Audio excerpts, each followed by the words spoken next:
Hey there, everyone. This is Jeremy, the Music Andy, and we're here today to talk about Prince Daddy and the Hyena from Prince Daddy and the Hyena. Four-piece pop punk, power pop, emo pop group from Albany, New York. These guys are known for having a very eccentric style, very quirky in their delivery when it comes to songs and their structuring, the way that they do it. This is their self-titled album. This is their third album in their catalog. If you know anything about this channel, you know that I absolutely love when bands do self-titles. I usually end up liking them the most for some reason. I don't know if that is just planted in my head to like self-titles or not, but I think that most of the time bands turn out very quality pieces when it comes to self-titled albums. Throughout the band's career, I think that they have been getting progressively better and better and better with each passing album that's going on. I think that in each one of the albums, they're becoming more experimental. They're taking a lot more risks. They're mixing a lot of genres. They're doing different vocal deliveries, different instruments, different tones, different ideas, themes, lyrics. And I think that it's all been paying off, again, with each album getting better as they go through their careers. So with that being said, let's just start talking about this self-titled album from Prince Daddy and the Hyena. Adore the Sun opens up this album. It's a quick little transition song. It's about 1:30 in length, and it's very bright, it's very warm. The synths on this, again, are very surrounding. They're very warm, they're very comforting. But the lyrics on this are very cold, and they're very despairing. They're very depressive. This song overall, it's just more of a crawl. It's a little bit slower in nature. Again, it's just an opening to the album. They're just trying to get you settled in your seat, and then they open up with their full track, a random exercise in impermanence. And that's a lot more of a rugged, in-your-face pop punk kind of track. It has some very interesting rhythms going on from the instruments. And the lyrics on this have the singer talking about wanting to smooth out the wrinkles in his brain, becoming a lot more ignorant to a lot of the bad things in life, trying to have a more comforting life than all of this depressive and despairing thoughts that have been filling his head. He's had enough. He's had fucking enough. He is going to have a kid just like his father did, and that son or that kid is going to watch his father grow old and die slowly, just as every kid does eventually. These very, dark things in life that just happen every single day. I think that this is a very nice, full opening track on this one. It's absolutely fantastic, and it really does blow me away. It really is a gut punch after the opening of Adore the Sun.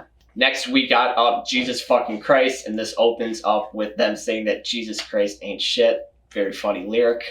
This track is a lot more fun. It's a lot more carefree. It has a lot more bounce to it, but it is a lot more slow and steady and reserved in its nature compared to the last track. I don't think that this is necessarily a track that's going to blow you away by any means, but again, I think it is a very fun track. It's just one that you're going to play, and you're going to have a good time dancing to it. Something Special is another quick little piece. Once again, it's going to be warm on the instruments, cold on the lyrics, on the vocals. This time having an acoustic guitar accompany you through the vocals and the melodies on this one rather than a synth. I think that from this to the next song is a very interesting switch going on to El Dorado. El Dorado starts off with this kind of old school hip hop kind of drum style to it. The beginning section on this is going to have a little bit of a rapping section to it, some nice synths going on here too. It's not really my favorite part of the song. My favorite part is when it starts moving into the chorus, when it moves back into the more pop punk side of this track. This, once again, is going to have those deep, steady guitars that are known for pop punk, kind of really pushing the momentum on this one, keeping a little bit more linear. Again, it's more of a standard pop punk song, nothing that's going to mind blow you. There is a fantastic little freak out point on this one. I really like when they get experimental and they're just having fun and they're just throwing shit at the wall and seeing what sticks. And I think that it's stuck on this one, and I wish that they ran with it a little bit more at the end. Hollow As You Figured immediately perked my ears up on this track. I think it's absolutely fantastic, and you're going to turn into a much deeper turn on this part of the album. Things are going to get a lot more complicated here.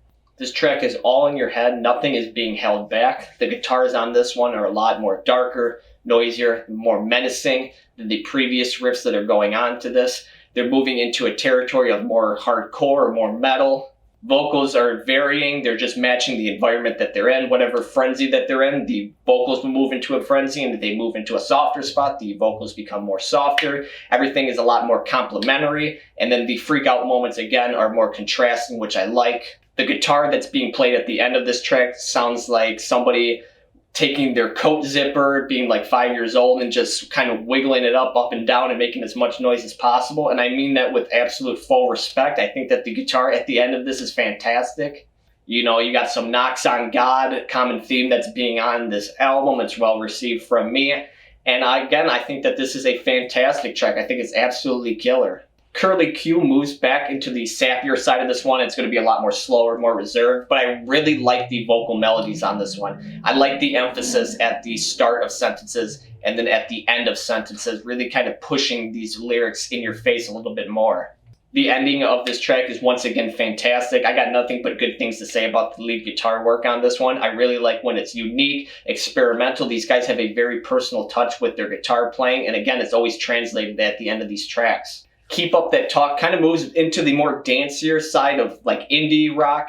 The drums are a lot more reserved. They're a little bit more hushed, kind of more taps on the hi-hats. The bass is a lot more prominent, and the guitars, when they do get going, are a lot more noisier, but in the in-between sections are more reserved again. They're using palm muting and some just muting altogether, getting really some nice interesting tones going on with it, kind of varying them throughout the track. And once again, the ender of this track is absolutely fantastic. They really tie everything together. They really emphasize all of the tracks, and they really let everything go experimental and very creative. They did it again at the end of the track for me. Shoelaces, throaty as hell in the beginning of it. It is right to the punch onto this song. It is going to have some nice, shiny, bright guitars kind of filling out the top section. The drums are going to fill out the midsection, giving you a steadier ride of a listen, and the vocals are going to be the main point that you're going to be focusing on. Then it's going to move into a slower environment, a more atmospheric side of pop punk, and I really think it's a nice touch from them. I think this is a great pop punk track. It does a good job of really bringing intensity, pulling it away, and kind of doing the pop punk thing of just having energy being so fluid throughout a track. There's no consistency. You can't really find your footing. The grooves on this one are constantly being disrupted and played with. Again, when you think that you're in the groove, they're going to switch it out and pull the rug underneath from you. If I tell you guys that the ending of this track is fantastic, would you believe me? Because it is, once again. Just One Piece is more dynamic. It has some soft lows, some explosive highs. And going off of the lyrics on this one, if she has posters on the wall of bands you don't know at all, just ask her about the bands, or go check out the bands and then just talk about them with her. It's not that hard. You don't have to make it more complicated than it is. I think there's some interesting switches and transitions on this one. The lead guitar on this one is a lot more standard. It's kind of your own typical kind of rock guitar, kind of classic rock guitar almost. I think it's done well. It's just not the experimental, unique style that I like from this band as much. But again, it's still performed well. Discount Assisted Living is another one of the shorter, more softer tracks. This time that the instruments are going to be matching. It's going to be colder instrumentally and lyrically on this one. And out of the three shorter tracks, I think that this one does a very good job. I think the melodies on this one are fantastic. I think the lyrics on this one are fantastic as well. Then this track is going to make our transition into Black Mold, and Black Mold is my favorite track on this entire album. I'm a sucker for long tracks. This is known. I'm a sucker for the more drawn-out progressions of music. That is known. And I'm a sucker for recordings next to emo arpeggiated chords. That is definitely known. And I am also known for taking this, going in the shower, putting it on cold, rolling up into a ball and just sulking and just absorbing all of my emotions like a sponge until I eventually release them all into an explosion. And it's a grand old time, to be honest with you. The vocals on this track are absolutely mental. They're firing on all cylinders. And once again, if I told you that the ending of this track was fantastic, would you believe me? Because it is. This is a slow, soft burn, but it has an amazing payoff at the end of it.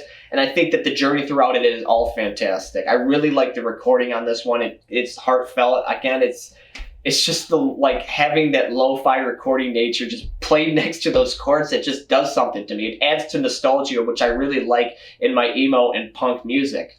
Baby Blue has some bright, soft acoustic next to his lush, angelic voice, and he's going to say some incredibly sweet lyrics and melodies with it. Nothing is going to rock you too hard. This is the ender track, and Prince Daddy is going to set you down. He's going to tuck you into bed. He's going to kiss you on the forehead, and then he's going to sleep on the couch because he doesn't want to take advantage of you, and he doesn't want to push his luck. What a weird way to end this review. Solid ender. It fits within the album. This altogether is an album that has a lot of emotions into it. It's going to be constantly switching between these emotions and putting new perspective on things while always having that lingering thought of things aren't going to get better in the background. Lots of messages of God and how we perceive them, and how we link the connections of God to things in our life, whether it be, a person, an idea, a thing, whatever it may be, if it even is real. I think musically, once again, Prince Daddy has stepped up from their last album. I wish that they were a little bit more experimental, or the times that they were experimental were kind of lingered on a little bit longer, and they didn't stick to the standard side of pop punk at some tracks. But again, they still do it very well, even when it is the standard stuff. Altogether, I enjoyed this album. To compare it to another pop punk album that I've listened to recently, which was Pup's newest one, I think that I enjoyed this one a little bit more. I'm going to go 7.1 Bibles out of 10 on this one. What did you think of this album? What albums would you like me to review in the future? Please leave a comment below and let me know. Subscribe if you like the content, and I hope that you have a wonderful day.